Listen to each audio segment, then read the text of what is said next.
नमस्कार दोस्तों, स्वागत है आपका स्टडी फॉर जेपीएससी में मेंस आंसर राइटिंग प्रोग्राम का। आज हम लोग जो है जियोग्राफी से संबंधित एक सवाल करेंगे। इससे पहले अगर आपने हमारे चैनल को सब्सक्राइब नहीं किया है तो सब्सक्राइब कर लीजिए study for JPSC YouTube channel को। और इसके साथ साथ आप हमारे टेलीग्राम चैनल से भी जुड़ जाइए। वहाँ पर आपको मेंस आंसर राइटिंग प्रोग्राम से संबंधित सवाल जो है डेली आपको दिया जाता है। साथ ही साथ अन्य जानकारी भी आपको वहाँ से मिल जाएगा। ठीक है, तो आप टेलीग्राम चैनल से जुड़िए। वहाँ आपको प्रत्येक दिन जो है डेली क्विज भी होता है और भी संबंधित जानकारी आपको वहाँ पर मिल जाएगा। ठीक है, तो चलिए आज के सवाल को हम लोग देखते हैं। सबसे पहले ये आपका 8वां सवाल है जिसके बारे में हम लोग डिस्कस करेंगे। ठीक है, तो देखते हैं। ये देखिए मेनली आपका जो है फिजिकल जियोग्राफी से संबंधित सवाल है। चलिए पढ़ते हैं सबसे पहले सवाल को। महाद्वीपीय विस्थापन के सिद्धांत से आप क्या समझते हैं?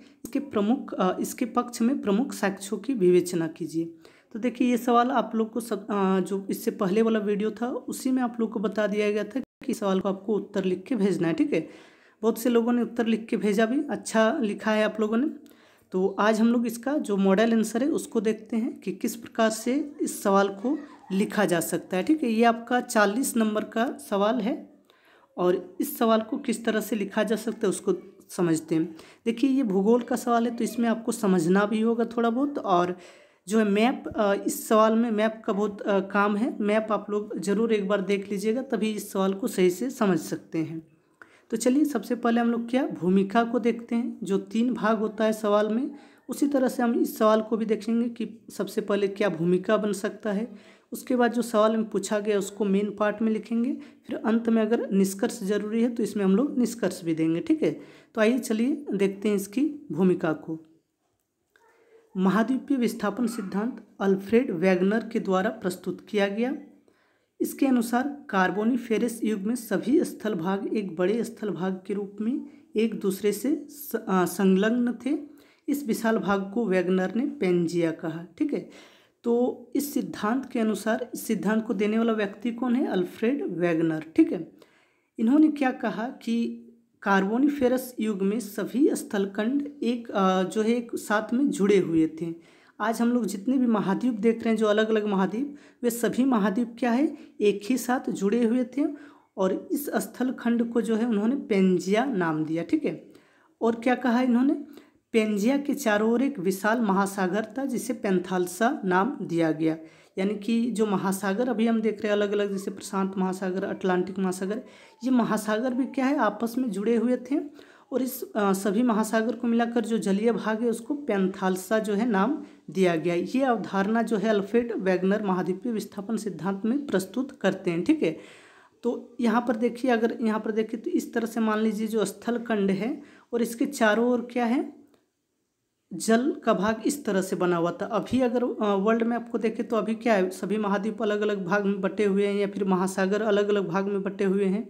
लेकिन वैगनर का कहना है कि कार्बोनिफेरस युग के समय ऐसा नहीं था, बल्कि सभी जो स्थलखंड एक ही साथ जुड़े हुए थे और महासागर भी सभी एक ही साथ जुड़े हुए थे।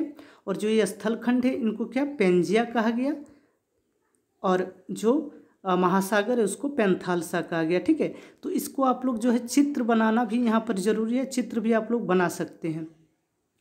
भूगर्भिक हलचलों के कारण पेंजिया 2 भागों में विभक्त हो गया। उत्तरी भाग को लॉरेंसिया जबकि दक्षिणी भाग को गोंडवाना लैंड कहा गया तथा इनके बीच के जलीय भाग को टेथिस सागर कहा गया। ठीक है, तो फिर जो है ये जो पेंजिया है उसका विभाजन हुआ भूगर्भिक हलचलों के कारण। पृथ्वी के आंतरिक परतों में जो प्लेट हैं उनके संचलन के कारण पेंजिया का विभाजन हुआ और जो उत्तरी भाग है उसको लॉरेंसिया जबकि दक्षिणी भाग गोंडवाना लैंड इसको कहा गया। जबकि इन दोनों के बीच में एक जलीय भाग टेथिस सागर का जो है निर्माण यहाँ पर हुआ।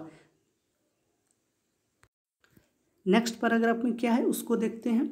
यहाँ पर लिखा हुआ है पुनः लॉरेंसिया का विखंडन हुआ तथा इसके स्थलखंडों का विस्थापन प्रारंभ हुआ जिससे उत्तरी अमेरिका, यूरेशिया इत्यादि का निर्माण हुआ। लॉरेंसिया के विखंडन से उत्तरी अमेरिका एवं यूरेशिया का निर्माण हुआ, जबकि गोंडवाना लैंड के विखंडन के पश्चात दक्षिणी अमेरिका, अफ्रीका, ऑस्ट्रेलिया, अंटार्कटिका इत्यादि का निर्माण हुआ। यानी कि फिर से जब विभाजन हुआ तो गोंडवाना लैंड से जो अभी हम लोग देख रहे हैं दक्षिणी अमेरिका, अफ्रीका, ऑस्ट्रेलिया, ये जो महाद्वीप देख रहे हैं ये आपस में जुड़े हुए थे और उनको क्या है गोंडवाना लैंड कहा जाता था। ठीक है, इस सिद्धांत के अनुसार महाद्वीपों का विस्थापन दो दिशाओं पश्चिम व उत्तर की ओर हुआ। विस्थापन के लिए जो बल सूर्य, चंद्रमा व पृथ्वी के बीच आकर्षण के कारण उत्पन्न ज्वारीय बल तथा प्लवनशीलता बल के द्वारा उत्पन्न हुआ। यानी कि अगर विस्थापन हो रहा है महाद्वीपों का, या जो विस्थापन हुआ तो उसके लिए कोई बल कार्य करता होगा, तो वो बल क्या है, सूर्य, चंद्रमा व पृथ्वी के बीच के आकर्षण के कारण उत्पन्न ज्वारीय बल एवं प्लवनशीलता बल के कारण जो है ये महाद्वीपों का विस्थापन हो रहा है। ठीक है, अब देखिए ये आपका सवाल का जो पहला भाग है ये कंप्लीट हो गया। ठीक है, सवाल में पहला भाग में क्या है, महाद्वीपीय विस्थापन सिद्धांत के बारे में आपको बताना था। तो महाद्वीपीय विस्थापन सिद्धांत का पहला भाग हमने देख लिया। ठीक है, इसको जब आप लिखिएगा तो थोड़ा इसमें क्या है, थोड़ा लंबा हो जाएगा, लेकिन यहाँ पर जो है उत्तर एकदम टू द पॉइंट यहाँ पर लिखा गया, इसलिए थोड़ा छोटा लग रहा होगा आपको, लेकिन जब आप लिखिएगा तो ये आपको बड़ा हो जाएगा। ठीक है, अब जो नेक्स्ट पार्ट है सवाल का उसको देखते हैं। उसमें क्या कहा गया है कि इसके संबंध में जो साक्ष्य दिए गए हैं उसको आपको यहाँ पर बताना है। ठीक है, तो साक्ष्यों को यहाँ पर सबसे पहले देखते हैं। साम्य स्थापना, विभिन्न स्थल खंडों के बीच साम्य स्थापना है। अटलांटिक महासागर के दोनों किनारों के बीच साम्य स्थापित किया जा सकता है।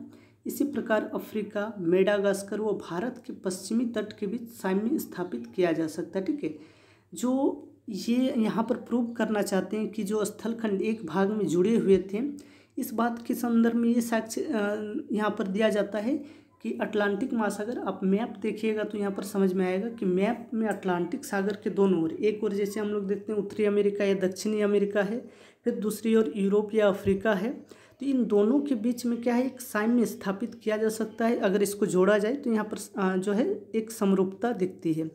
इसी प्रकार अफ्रीका, मेडागास्कर और भारत के पश्चिमी तट के बीच भी क्या है, साम्यता दिखती है। यानी कि ये सिद्ध करता है कि ये जो है पहले आपस में जुड़े हुए थे, इस बात को यहाँ पर बताया गया है। दूसरा है भूवैज्ञानिक समानता।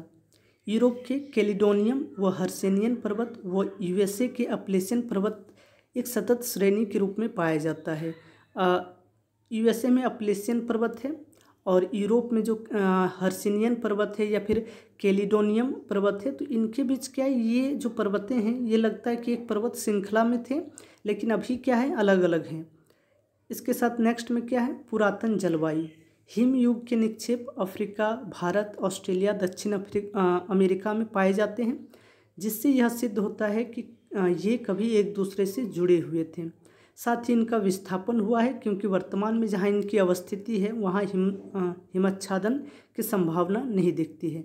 ठीक है, तो ये पॉइंट को भी यहाँ पर लिख सकते हैं। जो पुरातन जलवायु के संदर्भ में भी हमें जो है समानता दिखती है यहाँ पर विभिन्न महाद्वीपों में। नेक्स्ट क्या है यहाँ पर, अटलांटिक महासागर के दोनों ओर सेलों में पाए जाने वाले जीवाश्मों में पर्याप्त समानता है। यानी कि अटलांटिक महासागर जो अभी बीच में देख रहे हैं कि स्थल खंडों के बीच में जो आ गया है, तो इन दोनों के इस पार अटलांटिक महासागर के उत्तर, अटलांटिक महासागर के पश्चिम और पूर्व दोनों ओर में जो जीवाश्म पाए जाते हैं उनमें भी पर्याप्त समानता दिखता है। तो ये भी साक्ष्य यहाँ पर बताया जा सकता है। नेक्स्ट है, स्कैंडिनेविया में पाए जाने वाले लेमिंग नामक छोटे छोटे जीवों की अधिक संख्या हो जाने पर ये पश्चिम की ओर प्रस्थान करते हैं तथा आगे स्थल न मिलने पर सागर में डूब जाते हैं। इससे सिद्ध होता है अतीत में जब स्थल भाग एक मिले थे तो ये जंतु पश्चिम की ओर जाया करते थे, परंतु वर्तमान समय में विस्थापन के कारण ये स्थल भाग पश्चिम की ओर चले गए। ठीक है, तो इस पॉइंट को भी यहाँ पर लिख सकते हैं। नेक्स्ट क्या है, ग्लोसोप्टेरिस उपध्रुवीय वनस्पति नामक वनस्पति के जीव अवशेष का भारत, दक्षिण अफ्रीका, फॉकलैंड द्वीप, ऑस्ट्रेलिया तथा अंटार्कटिका में पाया जाना, ये भी एक साक्ष्य। ठीक है, तो उपरोक्त सभी साक्ष्यों के आधार पर वैगनर ने महाद्वीपों के विस्थापन के सिद्धांत को प्रस्तुत किया। ठीक है, तो यहाँ पर कोई जरूरी नहीं है कि आप कोई बड़ा निष्कर्ष लिखें, इसी चीज़ को लिख देना है कि इन साक्ष्यों के आधार पर उन्होंने जो है महाद्वीपीय विस्थापन सिद्धांत को प्रस्तुत किया है। ठीक है, तो चलिए, अगर आपको वीडियो पसंद आ रहा है, ये जो हम लोग मेंस आंसर राइटिंग प्रोग्राम चला रहे हैं, अगर पसंद आ रहा है तो आप लोग ज़रूर से ज़रूर कमेंट कीजिए और वीडियो को लाइक कीजिए। तभी हम लोग जो है इसको कंटिन्यू रखेंगे, नहीं तो फिर इसको जो है बंद कर दिया जाएगा अगर आप लोग को पसंद नहीं आ रहा है तो। ठीक है। और चलिए, आज का सबसे पहले आज का जो मॉडल इसमें हम लोग जो प्रैक्टिस सवाल है उसको लिख लेते हैं। जो प्रैक्टिस सवाल आप लोग को लिख के भेजना है व्हाट्सएप में। ठीक है, व्हाट्सएप नंबर आप लोग को पता होगा। चलिए, सवाल है, ध्वनि की अवधारणा को स्पष्ट करें एवं इसके लक्षणों को लिखें। ध्वनि की अवधारणा को स्पष्ट करें एवं इसके लक्षणों को लिखें। ये साइंस से संबंधित सवाल है, इसको आप लोग लिख के ज़रूर से ज़रूर भेजिए और आप लोग को नेक्स्ट वीडियो में इसका मॉडल आंसर मिल जाएगा। ठीक है, तब तक के लिए धन्यवाद।